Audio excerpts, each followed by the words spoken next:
Como os irmãos sabem, eu estive fora por um mês. E quando cheguei, já estava tudo tão organizado, tão bonito. As pessoas tão envolvidas. E é tão lindo isso, porque, sabe, irmãos, a igreja funciona como uma grande família. E é como se a gente estivesse dando uma festa em família. E você recebe seus convidados para a festa e descobre que todos na família estão envolvidos com a festa. Não tem ninguém trancado lá em cima vendo televisão no quarto. Os filhos estão todos aqui, dando atenção, agindo, adorando ao Senhor. Ontem, quando eu vi os jovens saírem depois daquela multidão aqui, e eles foram saindo com as bandejas na mão, servindo a igreja. Que coisa linda! Então, eu quero agradecer aqui às pastoras que estão aqui, ajudando, trabalhando, jejuando, orando por esse ministério feminino. Eu quero agradecer a Flavinha. Eu disse hoje de manhã que ela é como uma formiguinha, vai trabalhando caladinha, diligentemente, para que a obra se realize. Quero agradecer ao Círculo de Oração, porque vem orando por esse evento há tempo. As mulheres que não mediram esforços, umas sem carro, vieram assim mesmo. Não mediram esforços para estar aqui, para adorar ao Senhor. Quero agradecer aos pastores, pela liberdade que nós mulheres temos aqui. Aqui não tem nenhuma mulher querendo ser pastora e tomar lugar de pastor, não. Pelo contrário. Eu queria, irmãos, o ministério do canto, sempre foi o meu sonho, arrumar um canto e ficar escondida no canto para ninguém me ver. Mas aprove a Deus me dar o dom da palavra. Quero agradecer às nossas regentes, Debinha e Lu, que são assim chamadas carinhosamente. Quero agradecer às mulheres que nunca se envolveram, mas que esse ano disseram sim, vou fazer parte, vou me deixar ser usada por Deus. Então, eu quero registrar aqui a minha gratidão aos pastores dessa igreja e dizer, quem é marcado pela graça faz a diferença por onde passa. Amém? Um desafio, uma responsabilidade, ministrar aqui neste púlpito, depois de duas mulheres usadíssimas pelo Senhor. O Senhor tem nos visitado com a sua presença, com a sua doce presença. E eu, particularmente, fui muito, muito tocada pelo Senhor nesse evento. Abra a sua Bíblia na primeira epístola de Paulo aos Coríntios, no capítulo 15, no versículo 9 e 10. Assentados mesmo, mas com o coração em total reverência a esse Deus que merece a honra e a glória, faremos a leitura. Diz assim a palavra do Senhor. Primeira epístola de Paulo aos Coríntios, capítulo 15, versículo 9 e 10. Diz assim a palavra do Senhor. Porque eu sou o menor dos apóstolos, que não sou digno de ser chamado apóstolo, pois que persegui a igreja de Deus. Mas, pela graça de Deus, sou o que sou. E a sua graça para comigo não foi vã. Antes, trabalhei muito mais do que todos eles. Todavia, não eu, mas a graça de Deus que está comigo. Pai, obrigado pela tua palavra. Obrigada porque a tua palavra não precisa de ajuda, de auxílio, para fazer aquilo que está determinado por ti. Obrigada, Senhor, pelo privilégio que tu tem dado a cada um de nós, porque aprouve a Deus revelar a nós os seus pequeninos, os seus grandes mistérios. Pai, na autoridade do nome de Jesus, nós damos uma ordem, para que todo espírito que não te adora, saia deste lugar. Para que toda preocupação, toda angústia, toda ansiedade seja banida daqui. E não haja impedimento para que possamos ouvir a tua palavra. Que possamos sair daqui mais sábios, mais comprometidos com a tua verdade, mais cheios de ti.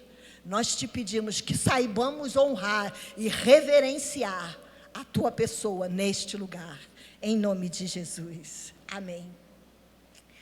O que eu acho interessante da graça de Deus, eu também sou marcada pela graça, sou fruto da oração de uma mulher que sempre orou por mim e acreditou que o Senhor também deixaria na minha vida a sua marca, que é minha mãe, que hoje já dorme no Senhor.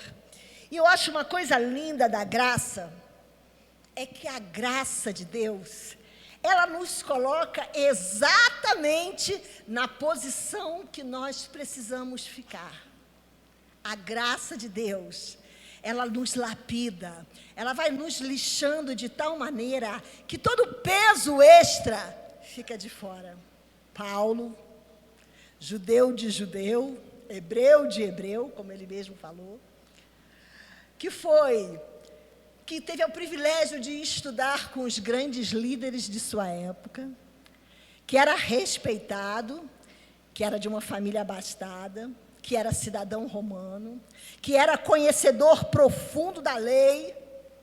Ele olha para ele e diz: eu não sou digno, eu sou o menor dos apóstolos.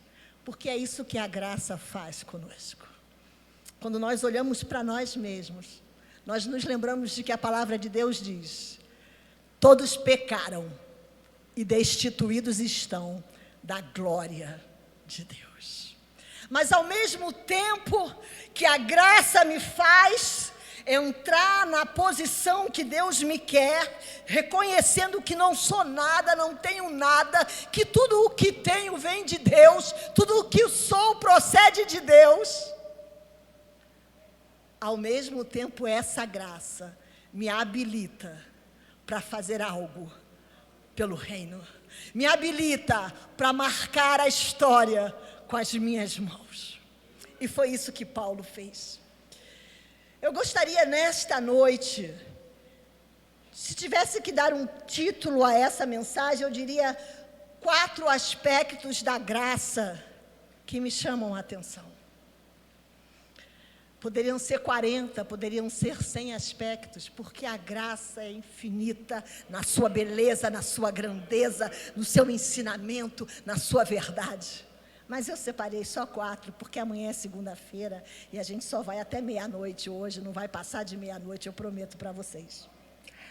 O primeiro aspecto da graça que eu gostaria de compartilhar com vocês é que a graça, ela extermina o caos, ela coloca fim ao caos. A graça põe fim ao desespero e a graça traz de volta a esperança. Sabe, queridos, você é odiado por uma razão, e eu sempre que posso falo isso na igreja. Por que o diabo nos odeia? O diabo nos odeia porque um dia ele olhou para Deus e disse: eu serei semelhante ao Altíssimo. E por causa da soberba e do desejo de ser igual a Deus, ele foi banido do céu. Mas a Trindade um dia se reúne e diz assim: façamos o homem a nossa imagem e a nossa semelhança. E isso fez com que o diabo odiasse o homem, porque por onde você passa, a glória de Deus passa através de você. Deus faz um jardim lindo, coloca nele o homem e a mulher, e como nós conhecemos a história, Eva desobedece, porque o mesmo desejo que se manifestou em Satanás também atingiu a Eva. Quando a serpente lhe diz: se você comer do fruto, você vai ser como Deus, vai conhecer o bem e o mal. E Eva fraqueja, dá do fruto ao seu esposo, e o pecado entra na terra. E eu fico imaginando na minha cabeça, né? Às vezes eu gosto de ler a Bíblia e fico imaginando como as coisas aconteceram na minha pequenez, porque nós não podemos entender mesmo, né? As grandezas do céu, as coisas de Deus.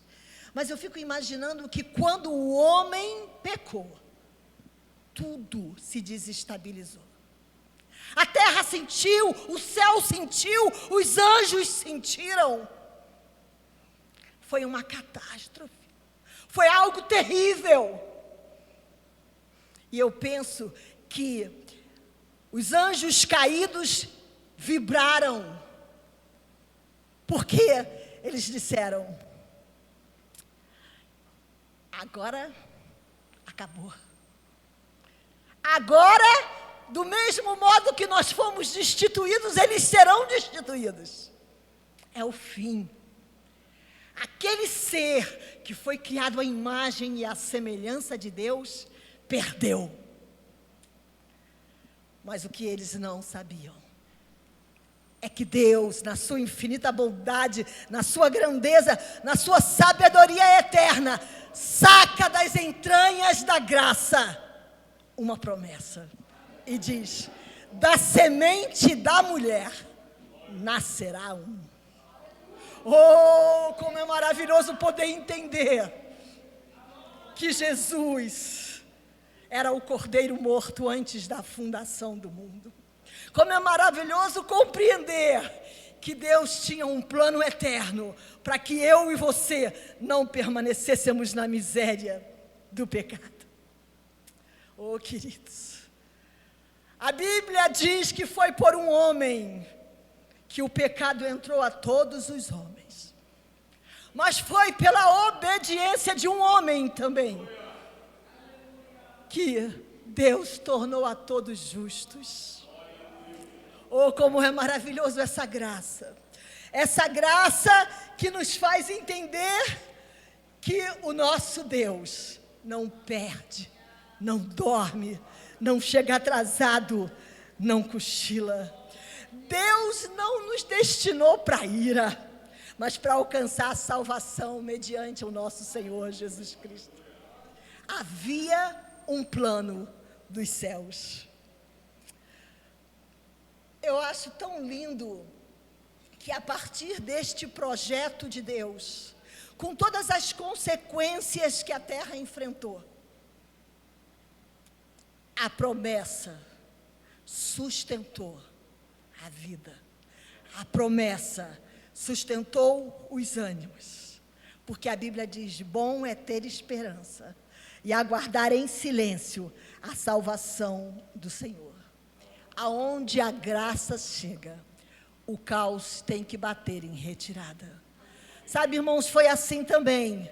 Quando Jesus estava num barco e de repente as águas do mar começaram a se revoltar e os discípulos começaram a entender que iam morrer. E Jesus dormia calmamente e eles acordam o mestre e diz: mestre, nós vamos perecer. E Jesus simplesmente dá uma ordem para que o vento cesse e para que o mar se acalme. Foi exatamente depois desse acontecido que Jesus desembarca, Jesus sai do barco na cidade de Gadara, e um homem possuído por muitos espíritos de demônios corre em direção a Jesus e se ajoelha. Sabe o que a Bíblia diz? Que a vida daquele homem era um caos. Que aquele homem não tinha roupa, aquele homem não tinha casa, aquele homem pelos demônios era impelido para o deserto, e aquele homem vivia pelos cemitérios. As correntes não funcionavam na vida daquele homem, ele quebrava todas, porém a sua alma vivia acorrentada e atormentada pelas trevas. Mas Jesus desembarcou. Eu quero te dizer que todas as vezes que o Senhor desembarca, tem vitória para o caos, tem solução para o problema. E todas as vezes que você abre a sua boca, Jesus sai do teu barco para inundar uma situação, para mudar uma história. Os discípulos poderiam ter ficado ali, sim, dizendo, do jeito que eles estavam, maravilhados. Eles diziam: quem é esse que o vento e o mar lhe obedecem? Quantas vezes nós ficamos maravilhados com tudo que Deus fez na nossa vida e seguramos Jesus no nosso barco. Hoje eu quero te convidar a fazer uso da graça de Deus e permita que Jesus saia do teu barco todas as vezes que forem necessárias, para que o caos seja transformado em paz. Aquele homem se ajoelha diante de Jesus e o Senhor dá uma ordem àqueles demônios e diz: saiam! E aquele homem fica livre. E os demônios pedem: permita que nós possamos se apossar dos porcos. E aqueles porcos se lançaram no despenhadeiro. E sabe o que aconteceu naquela cidade? As pessoas ficaram tão apavoradas que pediram a Jesus para ir embora. Sabe por quê? Porque existem pessoas que valorizam mais os porcos do que a graça transformadora de Deus na vida de alguém. Você já viu alguém reclamar quando vê um ex-malfeitor, ex-presidiário, ex-matador de aluguel? Quando ele se converte, existem pessoas que ficam indignadas e dizem: já matou tanta gente e agora quer bancar de bonzinho. São pessoas que valorizam mais os porcos do que a graça. A graça tem esse poder de transformar o caos. A graça tem esse poder de dar vida ao que está morto. A graça tem esse poder de dar perfume ao que já está putreficado. Isso é a graça de Deus. Mas não apenas isso que me chama a atenção. Essa é a primeira característica da graça: colocar ordem no caos. Olha para a tua vida. Olha pelo que você construiu, olha para a sua família, olha para os seus projetos, olha para os seus sonhos. Houve ou não houve ordem no caos?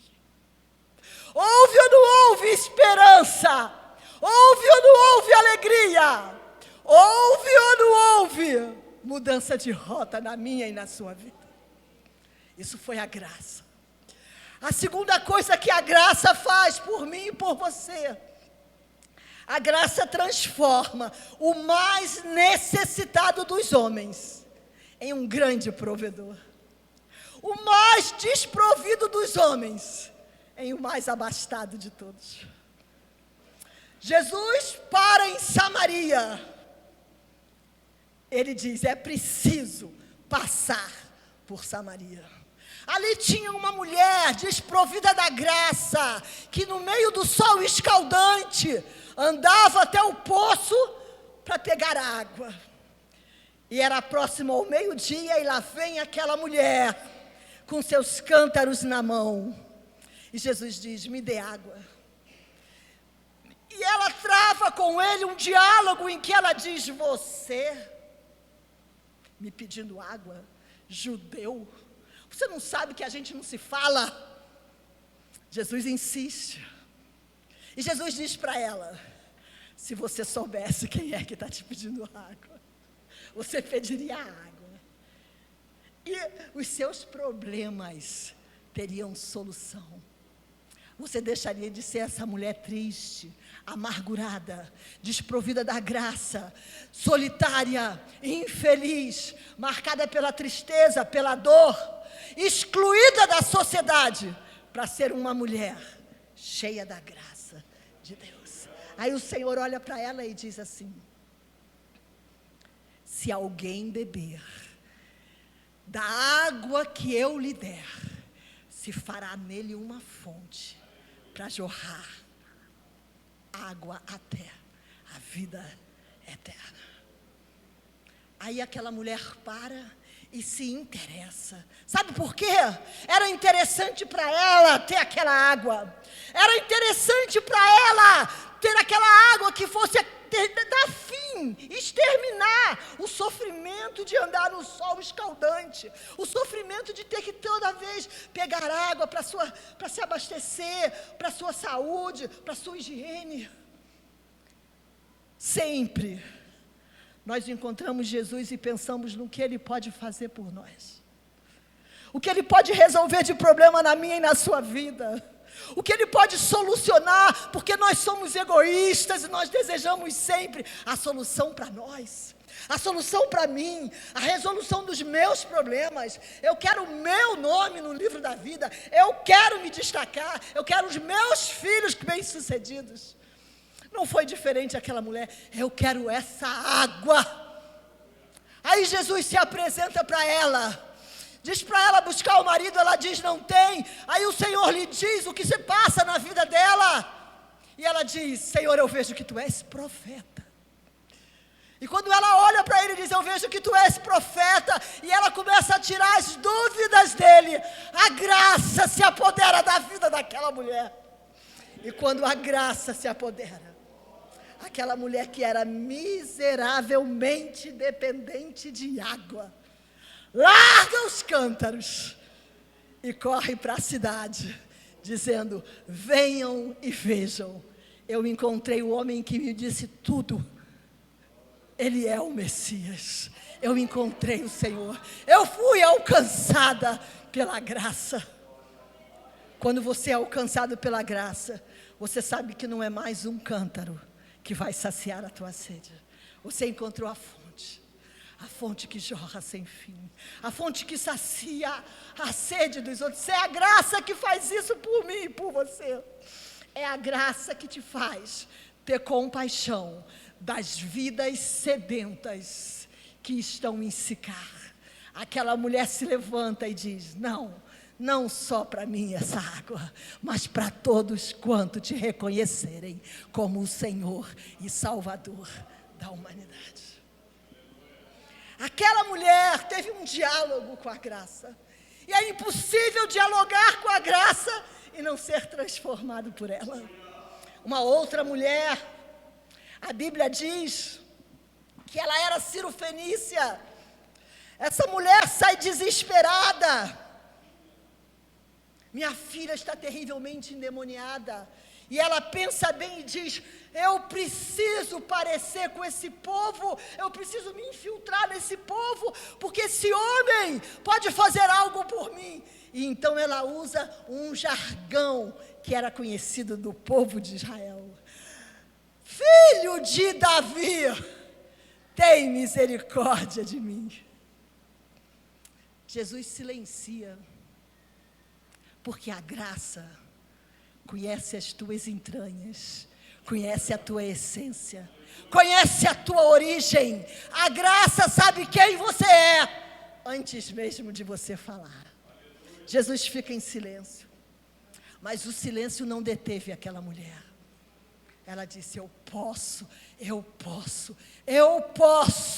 mudar a história de vida da minha filha, se eu alcançar a graça que esse homem tem para me dar. E aquela mulher então, ela vai e caminha clamando por Jesus. Isso incomoda os judeus, os discípulos, e eles dizem: mestre, despede essa mulher, manda ela embora, ela está gritando, atrapalhando a gente. E Jesus diz mais uma vez para a mulher, porque muitas vezes a graça nos testa. Você já foi testado pela graça? Você realmente está disposto a viver pela graça e a morrer pela graça? Você vai ser testado muitas vezes. Mas como essa mulher cirofenícia, não se deixe fracassar. Uma mulher que não pertencia ao povo, não tinha direito nenhum, miserável, com uma filha endemoniada em casa. Qual seria o futuro dela? Nenhum. Mas ela diz: Senhor, tem misericórdia de mim. Jesus diz: eu vim para as ovelhas da casa de Israel. Ela continua: Senhor, socorre-me. A Bíblia diz que quando o Senhor fala isso, ela o adora. E o Senhor diz: não é lícito tirar o pão dos filhos e deitar aos cachorrinhos. Ela continua ali e diz: socorre-me. E o Senhor olha para ela e diz: mulher, grande é a tua fé. De uma miserável cirofenícia a uma mulher que é padrão de fé para eu e você no ano de 2024 seguirmos. Só porque a graça faz isso. Ela tira você da condição de miserável, de pobre, para te dar em abundância, para dividir, distribuir, somar. A terceira coisa que a graça, ela faz, é que a graça de Deus deixa marcas. Paulo diz assim: desde agora, ninguém me inquiete, porque trago no meu corpo as marcas do Senhor Jesus. Sabe o que são essas marcas? São as cicatrizes. Paulo foi perseguidor. Paulo se achava superior a todos. Em nome da lei, em defesa da lei, era permitido matar e destruir qualquer um que se levantasse como oposição à lei. Mas um dia, esse homem, ele é alcançado pela graça. E ele ouve então: Ananias, vai lá, orar por Saulo, porque esse homem é precioso para mim. Ananias tremeu na base. Ele vai me matar como ele já matou milhares, Senhor. Não, não vai não. Ele vai aprender como é duro recalcitrar contra os meus aguilhões. E Paulo se levanta como um outro homem, um homem alcançado pela graça. Então enfrenta açoite, prisão, afronta. Então enfrenta prisões, enfrenta dores, é rejeitado, é espancado, tem que fugir muitas vezes. Isso foi marcando a vida de Paulo. A graça marcou você? Quantas vezes nós somos rejeitados por causa da graça? Quantas vezes nós temos que fazer escolhas, e as escolhas parecem sinônimos de perdas, por causa da graça. É crente? Não, não quero. Ah, você é crente? Não, então eu não vou ficar com você, eu vou preferir a outra. Quantos de nós fomos marcados por experiências amargas e doloridas, que muitas vezes nos fizeram pensar: será que o Senhor está comigo? Será que o Senhor verdadeiramente caminha ao meu lado? Mas eu quero te dizer que a tristeza do rosto faz melhor o coração. Para você hoje ser esse vaso de barro, que pode receber a glória de Deus genuína, foram essas marcas que te moldaram. Foram essas marcas que te fizeram diferente. A graça de Deus, ela nos marca. E eu acho lindo um texto que eu quero compartilhar com vocês, do Russell Shedd, que ele diz algo tremendo sobre marcas. E diz assim: triunfo não é a ausência de batalhas. Muitas vezes os soldados voltavam da batalha sem braço, sem perna, ou com seus olhos furados, mas voltavam em triunfo. As marcas do ministério ficarão em seus corpos, no coração e na alma. No grande dia do Senhor, o grande general passará em revista as tropas. Estaremos lá, feridos, marcados, mancos, sangrando, mas finalmente estaremos lá. Quando você se achar marcado demais pela vida, pelas circunstâncias, pelo ministério que Deus colocou na sua mão, eu quero que você se lembre de um culto maravilhoso que aconteceu no céu. João viu, e João, diante daquele culto, ele ouve uma voz: quem é digno de abrir o livro e desatar os selos? Ninguém responde. João chora desesperadamente. Pensa, meu Deus, será que não tem ninguém digno? Aí a Bíblia diz para mim e para você, que de repente eles olharam e viram um cordeiro como se tivesse sido morto, mas que vive. Ele é digno. Sabe o que significa isso? Esse cordeiro traz as marcas. As marcas que mudaram a nossa história e que dividiram a história em antes e depois de Cristo. Não se envergonhem das marcas, porque a graça de Deus nos marca, para que por onde nós venhamos a passar, as pessoas possam olhar e dizer, ela foi marcada pela graça. Ali vai alguém que foi marcado pela graça. Ali vai alguém que não desiste. Sabe, queridos, uma vez eu estava numa situação muito difícil com meu filho. Ele tinha caído do 2º andar. Estava com um surto psicótico. E uma senhora se aproxima dele e diz assim, a santa tal, e a santa tal, e a santa tal, e a santa tal, elas vão fazer algo por você. E ele, em meio a todas as dificuldades das fraturas que estavam sobre o seu corpo, ele disse, essa senhora não pode fazer nada por mim. A única pessoa que pode fazer algo por mim é Jesus Cristo. Mesmo na dor, no sofrimento, mesmo com a mente em total embaraço, quem é marcado pela graça, entende que só Jesus Cristo pode fazer algo que possa mudar a nossa vida. Ah, queridos, quantas pessoas que não valorizam a graça, quantas pessoas que banalizam a graça, quantas pessoas acham que a graça é capaz de perdoar tudo, passar por cima de tudo. Hoje Deus está nos chamando a não ignorar a força, o poder que há na graça. Essa graça que nos alcançou também é justa. Esta graça que nos alcançou é perfeita. E ela coloca um prumo. E ela faz separação entre bons e maus. Nós hoje podemos ser alcançados pela graça. Hoje nós podemos desfrutar do perdão. Mas não banalize a graça. Quanta piada com a graça na internet.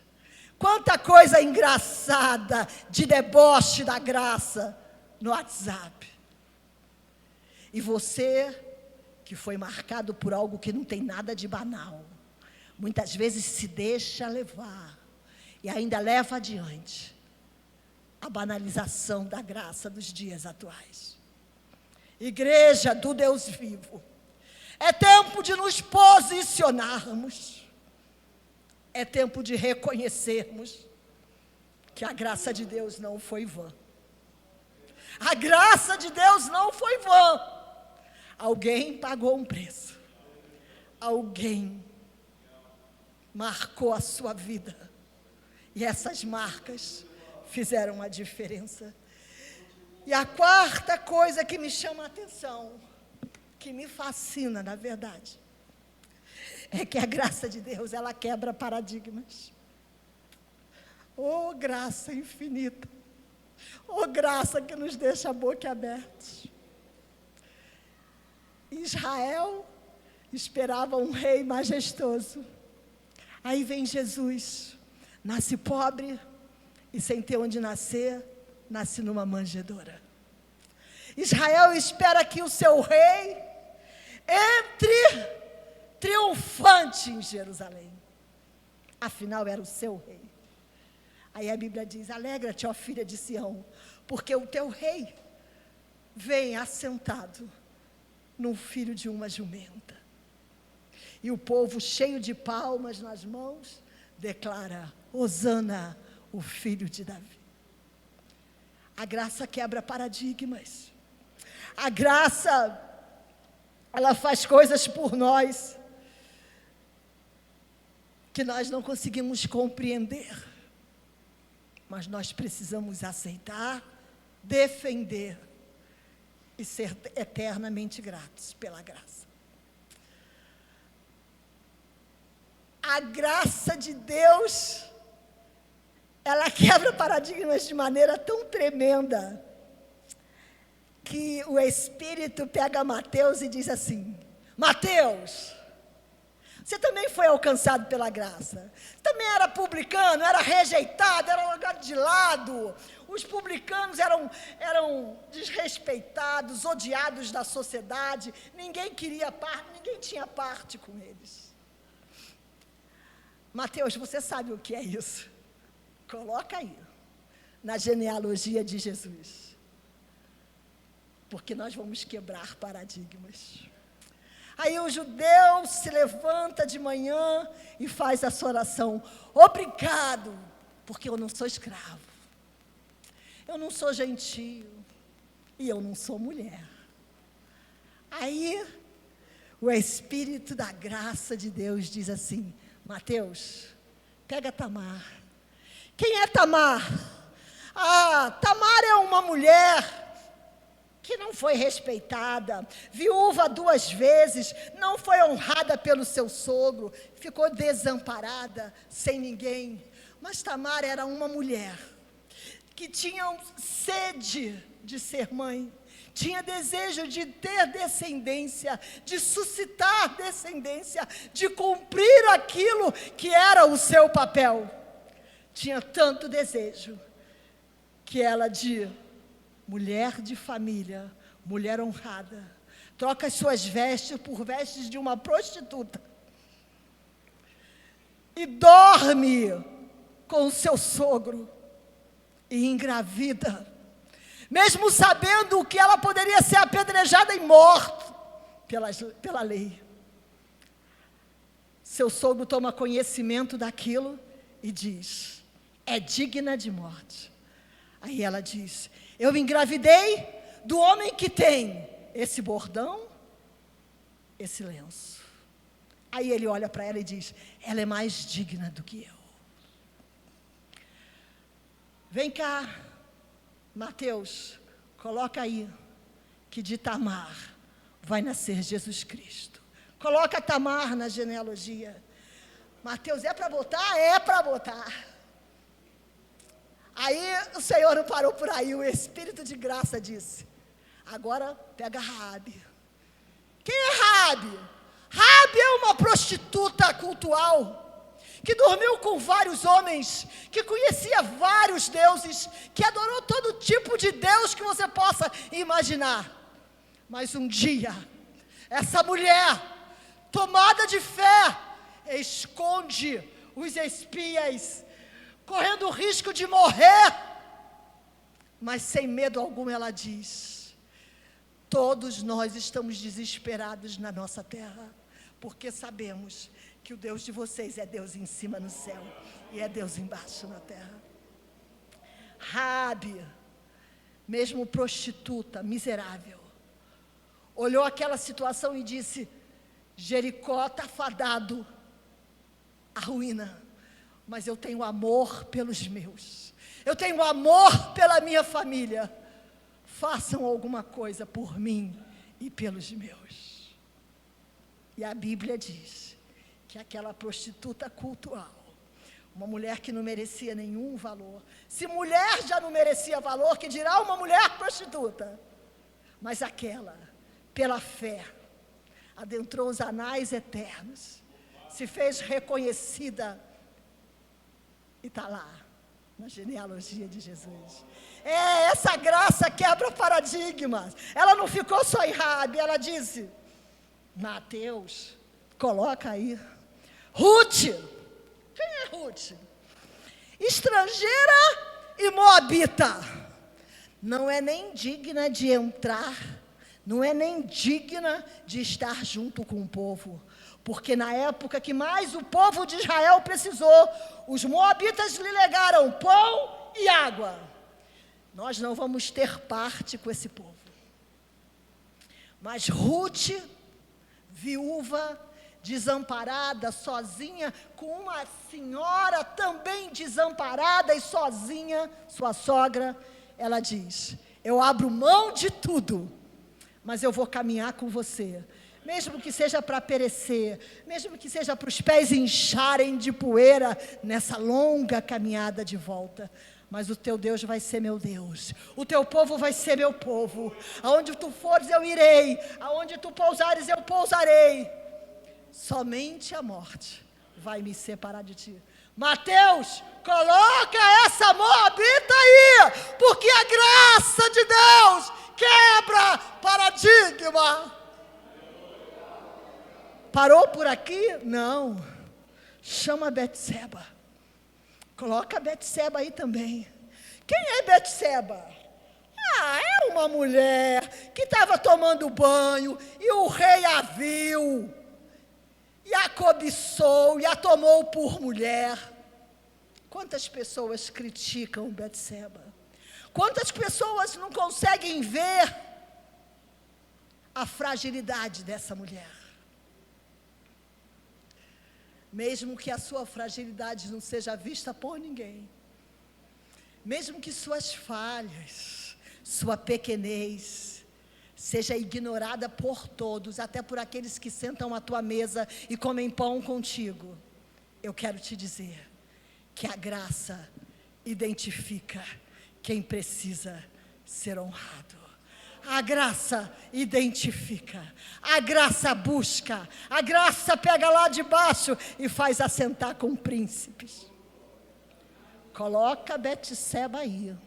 Perdeu o marido, ficou viúva, perdeu o filho, foi punida, mas ela vai entrar na genealogia de Jesus, para todo mundo ficar sabendo que mesmo as pessoas que passam por dissabores e são desonradas, e que se veem desamparadas de tudo porque seu marido morre e ela fica sem nada,